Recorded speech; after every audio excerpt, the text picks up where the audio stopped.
In fact, Ravinder Rana is also joining us on the phone line now. Mr. Rana, I spoke to in the morning, and you said that the BJP will continue putting out the demand that strictest action must be taken against Mufti.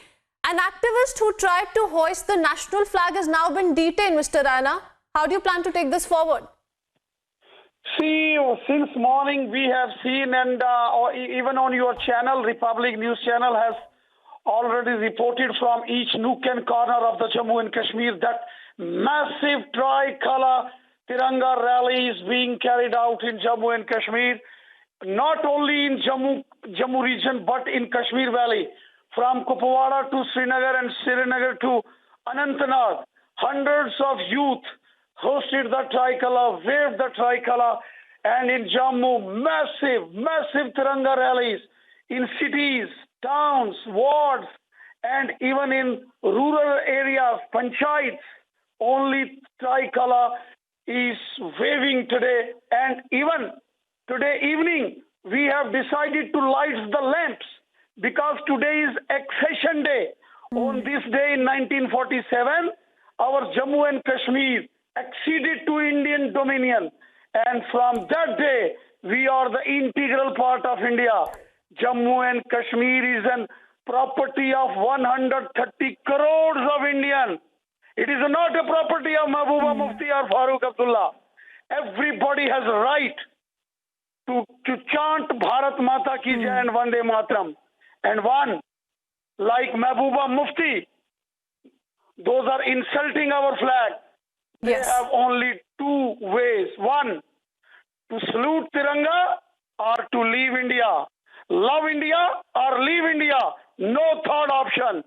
That's why you have seen and social activist, a lady Sunita Arora, and many more others are hosting the tricolor everywhere today. Everywhere. Come, see.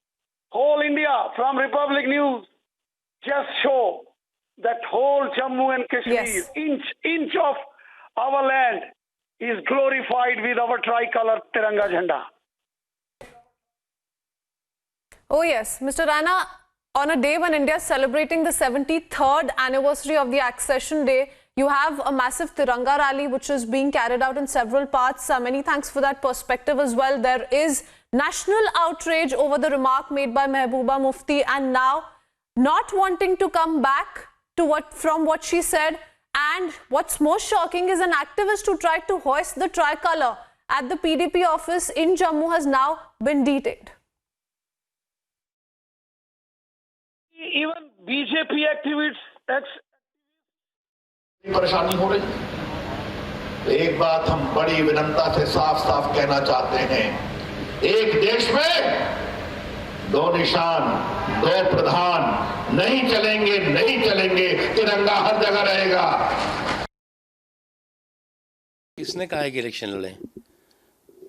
किस अलगाववादी ने कहा है, किस आतंकवादी ने कहा है कि आपके बगैर हमारा आतंकवाद का काम नहीं चल रहा है, अलगाववाद का काम नहीं चल रहा है? पहले ये बताएं। जम्मू कश्मीर के लोगों ने तो नहीं कहा है उनको। कहीं पे कोई जो है वो मांग नहीं हो रही है कि महबूबा जी, अब्दुल्ला जी और फला जी चुनाव लड़ जाओ। एक बात समझ लेना चाहिए, तिरंगा हिंदुस्तान की शान है, भारत की पहचान है, और इसको जो है वो आप इसका अपमान करके खुद धूल धूसरित हो जाएंगे। इसलिए जो है वो तुम्हारे तिरंगा फहराने ना फहराने से तिरंगे की शान और सम्मान में कोई फ़र्क नहीं पड़ने वाला है। लेकिन हाँ, आप जो है वो तबाही और बर्बादी के रास्ते पे ज़रूर जा रहे हैं।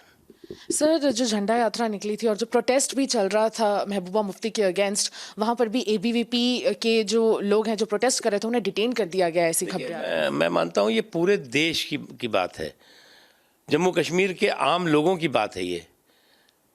और आम लोग जो है वो आज इस बात के लिए आक्रोशित भी हैं, गुस्से में भी हैं कि ये एक अपने आप को पॉलिटिकल पार्टी कहती है। इतने दिनों तक जम्मू कश्मीर में राज किया है, जम्मू कश्मीर को लूटा है, आज इनकी सच्चाई सामने आ गई है।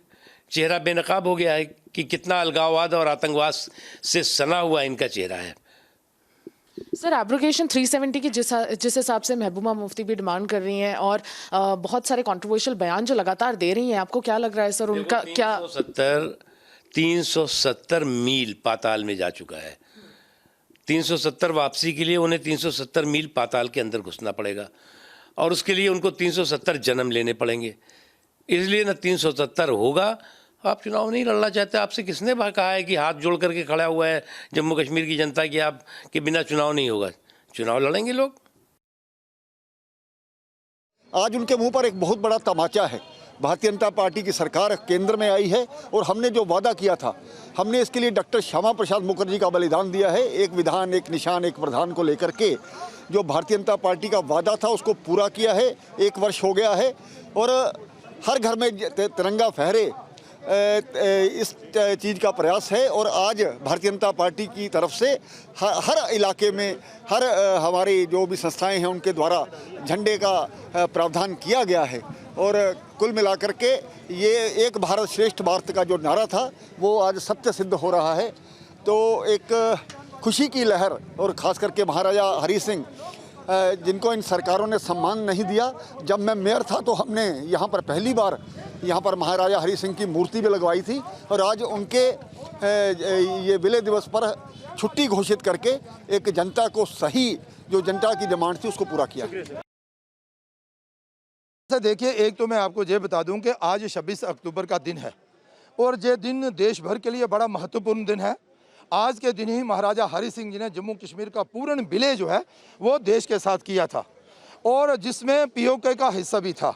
आज ये जो रैली निकाली जा रही है ये इस उत्सव पर निकाली जा रही है, 26 अक्टूबर के दिन पर निकाली जा रही है। रही बात जो आप कह रहे हैं कि कुछ लोग कह रहे हैं कि हम झंडा नहीं उठाएंगे, हम चाइना का सहयोग लेंगे, वो ये पार्टियाँ हैं, ये आधारहीन पार्टियाँ हैं। अब इनका अस्तित्व जो है वो खतरे में है। अब इनको लगता है कि किसी न किसी तरीके से जम्मू कश्मीर का नौजवान जो है और जम्मू कश्मीर का जो अमन और शांति है उसे भंग किया जाए। लेकिन जम्मू कश्मीर की जनता, जम्मू कश्मीर का युवा यह जान चुका है कि अगर किसी ने जम्मू कश्मीर की बेहतरी के लिए कदम उठाए तो भारतीय जनता पार्टी के नरेंद्र भाई मोदी, अमित शाह जी और केंद्र सरकार ने उठाए हैं। अब इनका आधार जो है वो खिसक चुका है। अब ये कहते हैं, कभी कहते हैं झंडा नहीं उठाएंगे, कभी चाइना। लोग इस पर कोई ध्यान नहीं देने वाले हैं और पूरा देश आज जो है एकजुट होकर विलय दिवस का जो उत्सव है ये मना रहा है।